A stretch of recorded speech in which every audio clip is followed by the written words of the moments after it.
Maybe you've seen those signs. Sold, 100,000 over asking. Sold. There's one around the corner from my house right now. I think it's $290,000 over asking. My God. And in a market like this, which a lot of people are indicating is cooling, how is this happening?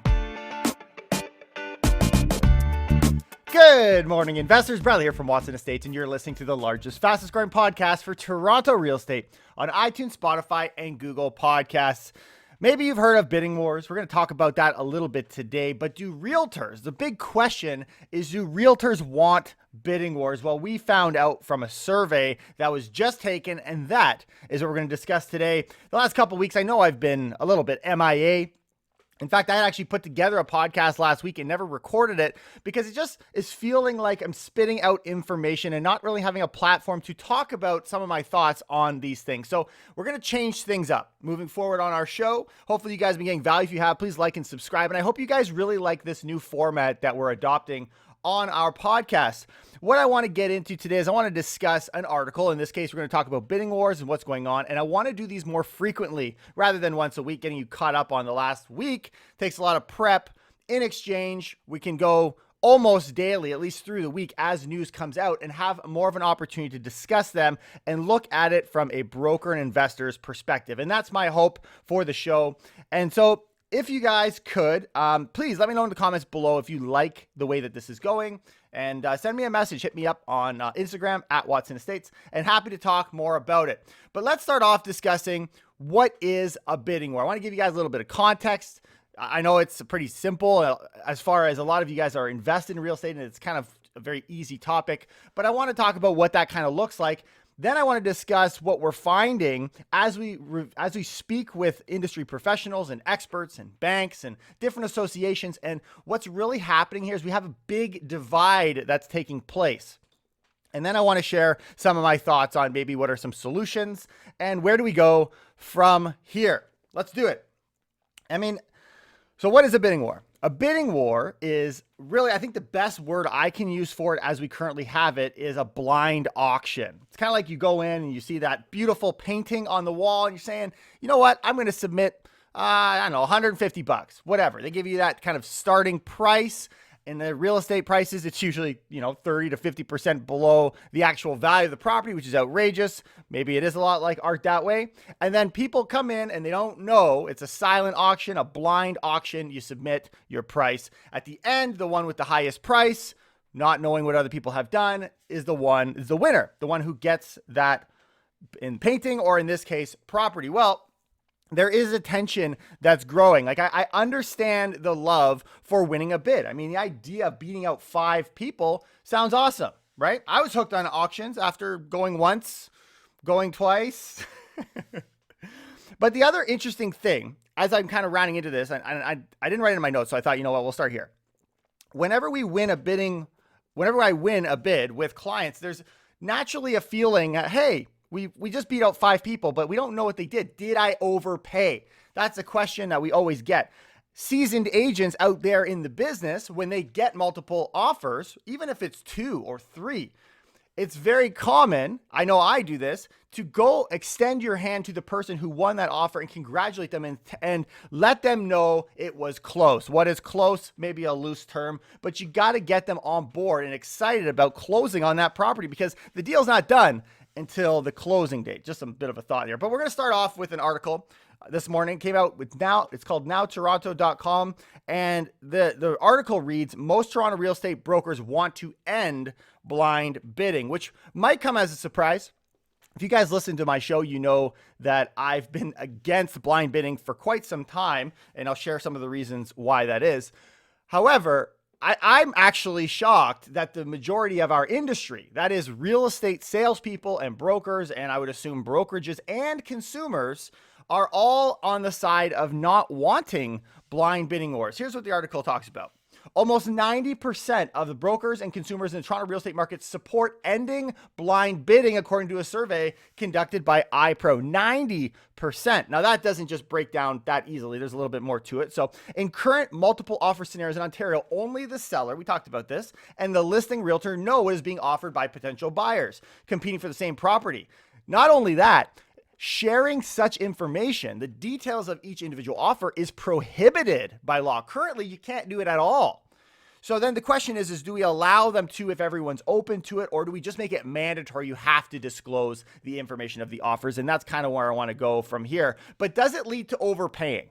Does a bidding war, a blind bidding war, lead to the price being priced higher than had there not been a blind bidding war or transparency in the offers? Well, according to TREB, the TREB president, only a few months back, I remember we shared it on our show, talked about how there's no proof. There's no proof that that's going to result in prices being overspent. You're going to overshoot what you'd be willing to pay. At the end of the day, they were willing to pay it, and so they did. And that was kind of the position of TREB.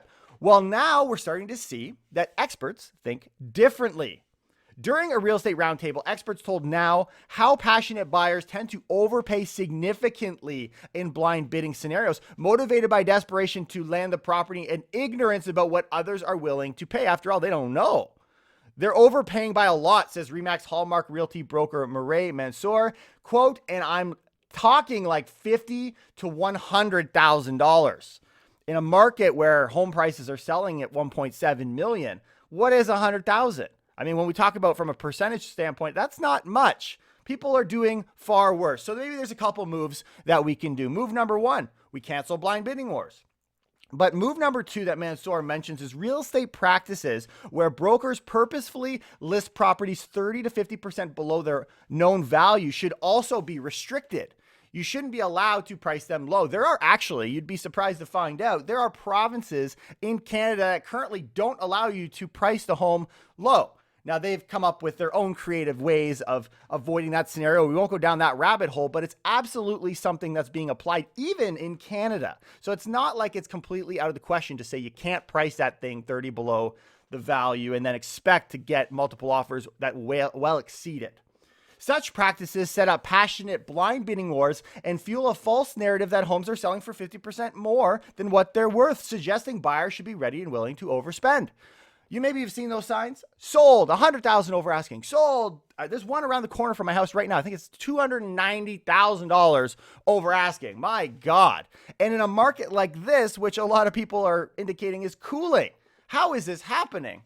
Strategic pricing, pricing them low for multiple offers, representing the seller in the best way possible, given the framework that we have in front of us. But how will things change? Is this even the time to change? Well, with the Ontario government reviewing our current real estate legislation, if you want to look it up, it's called the Trust in Real Estate Services Act 2020. We are dealing with another act, and this has just rolled out, and they're taking reviews, and they're talking about it, and we're trying to figure out where do we go from here, and I think this should be a big part of that conversation.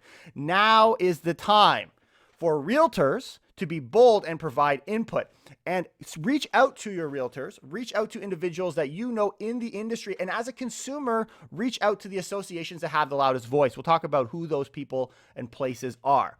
But what do realtors and consumers think actually? Like, let's get into the numbers. Well, they polled, this is iPro, polled 1,000 realtors and 165 consumers.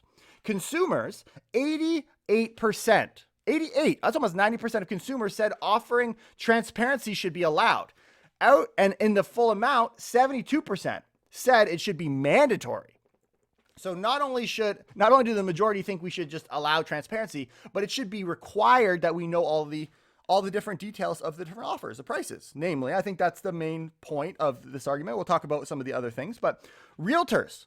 So consumers, I think, okay, that's not maybe that surprising. I mean, at the end of the day, they're not making money off of the rising prices, and they're the ones dealing with the problems. Well, you know what? So are realtors. I mean, this is what we do for a living. You come in, you buy that property, unless you're an investor, maybe you're doing one every 5 years, and it sucked for you. Well, guess what? We're doing dozens and dozens of deals a year, and this is our livelihood. So of course, if you think through it, if it's a problem, realtors are also facing that problem. 83% of realtors said offer transparency should be allowed, with 64% saying it should be mandatory. So the majority believe that it should be allowed, that we should be some transparency, which is currently prohibited.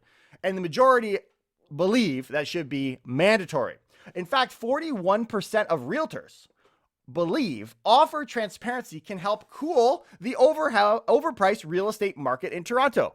They obviously didn't read Treb's email to every single one of their members because it told them you can't say that. Well, despite that, we have almost half of them believing that that could be a solution to the overpricing in our marketplace. Not only do we see consumers, we see realtors, but we also have seen in the past economists at Canada's big banks recommending ending blind bidding wars more and more, louder and louder. I think they're hearing, it's sad, but they're hearing consumers before the actual real estate associations are and the people that are dealing with, addressing the housing issues in Ontario. And so I want to get into OREA, the Ontario Real Estate Association. This is why I'm really excited about doing podcasts this week, because I can talk about the different details that we graze over. The Ontario Real Estate Association, what is that? Well, it's kind of like a union. Like you're a member of that union. You're going to be a teacher, though I don't understand why we got public unions, but you join a union, just part of the deal. You're going to be a teacher, you got to be in the union. Well, as a real estate agent, a real estate professional, you need to be registered with a local brokerage, in my case, Toronto Real Estate Board, but there's other local brokerages or local associations. At the provincial level, you have to be with the Ontario Real Estate Association. And at the Canadian level, who is responsible for the Realtor.ca website and all that fun stuff and marketing and promoting the real estate profession, the Canadian Real Estate Association, you have to be a part of that association. There's 3 levels, and we pay dues to each and every level. Well, the Ontario Real Estate Association is at provincial level. So every realtor that is licensed and trading in our province is a member. Well, here is what the CEO, his name is Tim Hudak, familiar name in politics. He said this: "We believe that buyers and sellers should be able to choose if they want to use the traditional offer process or an auction.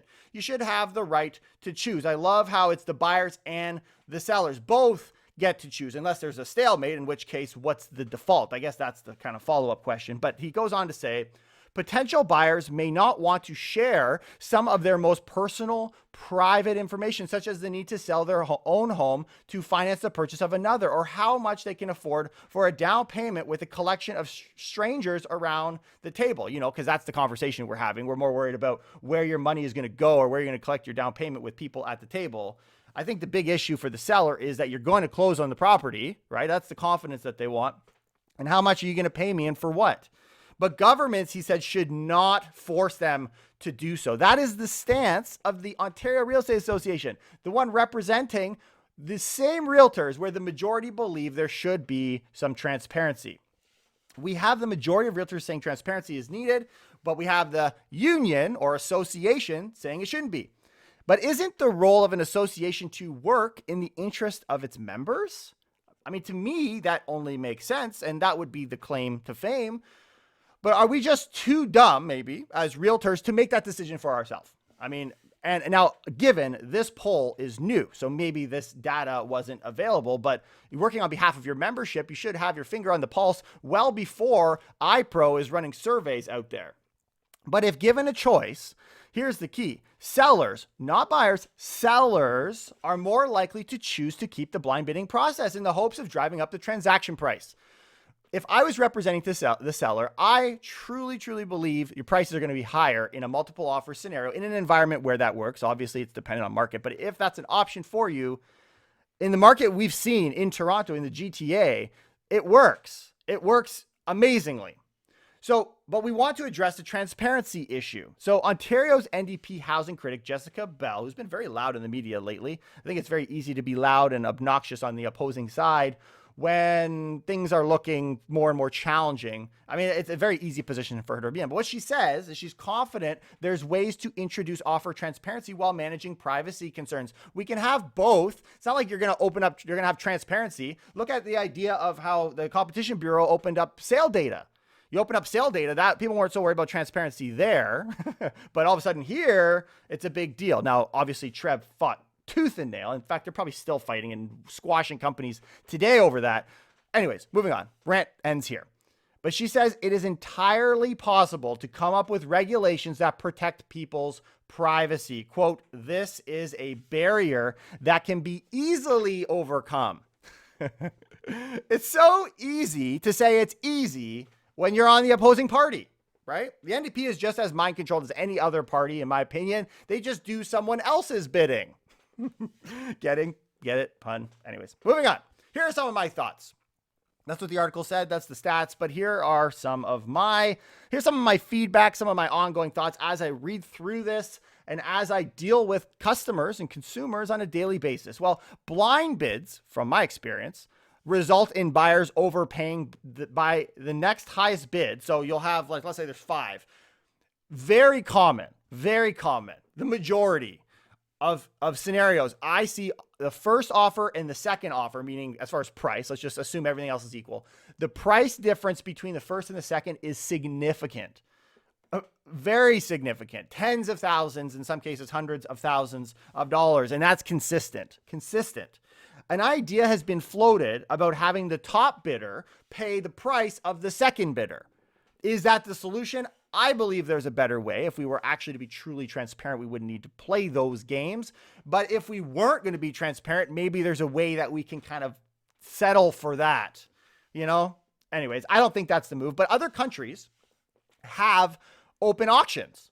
Australia is prime example. Australia, who also has a very booming and successful real estate market, at least from a Canadian's perspective, that's how I view it. I think they're doing relatively well. They have an open bidding process. This isn't to say, guys, housing prices are going to crash when we open it up. We're trying to prevent that overheating. We're trying to protect affordability and make housing achievable for locals and not just a game for foreign investment dollars. But then again, who needs a buyer agent when the buyers can just show up at an auction? Here's our next problem, guys. And this is maybe why the boards are holding so tightly to this idea of keeping things closed, because I believe it creates a platform for a buyer agent, which is a beautiful thing. Having two ends to a deal means more money to the real estate profession, which is a massive part of our GDP. So you start messing with these things, and the membership, maybe they don't realize by opening up multiple offers to an open system, you're actually going to kind of cripple yourself as an industry. Maybe that's the thinking. I haven't heard anyone say that, but perhaps that is the thinking. Is there a world where we can have buyer agents and also open up the bidding process? I think that's maybe the secret. Maybe that's what the NDPs have up their sleeve that they're not really saying outright, but saying that there are solutions available. But maybe the idea of not paying real estate agents 5% on a deal is an okay idea for consumers as well. Anyways, perhaps that's why consumers are a little more ahead. But just some of the ideas to think about, guys. If we're going to make shifts like this in our business, it could change everything, not necessarily one aspect of our business. Just look at getting access to sale data. We talked about this earlier. The access to sale data, a lot of people were very threatened in the industry that this could be a problem. This could mean, what do we need realtors for? The historical view of realtors was that gatekeeper to sale data. Now it's available to everybody. Well, guess what? Not every realtor believes that. And I think there's a world where it can actually be better. I mean, for me, I was creating YouTube videos when that happened to explain it and to say why it is such an exciting thing and where consumers can go to find that information. House Sigma. But I'm not convinced that it's easily overcome. I want to really summarize this NDP critic's perspective. Until you can show us how it's easily overcome, it's just empty words. Why? Because you're not just dealing with price. You're dealing with personal information, their name. You're dealing with the lawyer information. There's a place for the lawyer's information on the paperwork. Closing dates are different. So there's differences in offers. Conditions can be different and often are. Chattels, what's included in the property, what's not included, fixtures removed. Maybe you don't want the furnace. Go ahead and take it. Don't know why you'd ever do that, but who knows, right? I mean, I want that garden gnome. It's pretty. That's a difference of the offers. The deposit amount, right? There's so many differences. So when we open this up, are we just saying, here, look at their offer, look at my offer, and showing the paper? Or are we trying to really streamline it and change and say, no, these are all the details of everything you need, and all we're going to do is have that price auction? And I don't know how that works because I've never seen it really done in our province. Maybe you guys have some ideas on how that can all piece together, but there's different layers built in that don't make it so simple. But TREB wants both buyers and sellers to agree before releasing information. That's been their stance, and it sounds to me like that's the Ontario Real Estate Association's stance as well. To give sellers a vote, to keep it blind, is to not make changes at all. That's my thoughts. Why, in God's name, I shouldn't say that. I shouldn't use God's name. Why in the name of Tim Hudak would a seller ever opt Would they ever opt to do that? I mean, if your best interest, and if I'm representing the seller in their best interest as a real estate professional, my advice would say, keep it blind. Better for you. So we have a dilemma. It leaves us in this state of a dilemma, right? And the only way it can be fixed is from outside. The dilemma is the seller whose job, I'm just trying to sell my house and move to another house. The seller in that position is thinking, how am I going to get the most money for my property? I'm going to do it by making it difficult on the buyers. However, at the end of the day, I'm next in line to be a buyer. So when I'm walking in, now I'm competing with the same people that put an offer on my property. The number grows, the competition grows, and I'm out of a house, which then tells people, well, why sell? It puts people in positions where they say, I'm going to buy first because that's my safety. And then selling, well, that's fun and games until 2017 hits and you're stuck with 2 properties and you can't afford to close. Anyways, a lot of things are playing into these. And the only way to really fix the crisis isn't by dealing with it with the people on the ground. It's from a higher level. We really need to tackle this at the levels, in my opinion, at the Ontario Real Estate Association level and the Toronto Real Estate Board, which is discouraging that they're against the idea of opening up the process. Until we have consumers and realtors change their minds, we're just stuck, right? Sorry. So saying change your mind, I'm saying we need to have we had to have experts in the industry and consumers change the minds of the association to be in line with their own views in order to move this forward. Because in the meantime, we're going to play safe. We're going to play conservative. We're going to protect the industry that we know and love and have dealt with for decades and decades. One of the greatest real estate our setup, the way we do real estate in Canada is unmatched around the world. It's beautiful. It's beautiful. But I do believe that we can't just be stuck on that. And there are ways to protect affordability, to protect housing in our market. But I'm going to leave it up to you. Do you think blind bidding wars should become mandatory or not? Or maybe somewhere in the middle? Maybe it's something that maybe you agree with the idea that both buyers and sellers need to. You can leave that down in the comments below. Let me know again what you thought about this episode. I know it's a little bit different. It's outside of how we do it, but I want to start putting out more episodes and I want to be able to share my thoughts as I continue to track the news and really give some time to key issues rather than just grazing over them and leaving it up to you to make the decision on, how things work. Anyways, hit the subscribe button, leave us a like. Leave a 5-star review if you can, if you're following us on iTunes. And please, if you're getting value out of our show, share it with friends and family. Maybe they're unfamiliar with some of these topics that I know we've discussed a lot. And it's a good intro. It's a good way of getting people familiar so they're knowledgeable enough to step up and stand up for themselves and for the affordability of housing here in the GTA. I'm going to leave it there, and I'll see you next time. Take care and keep it real.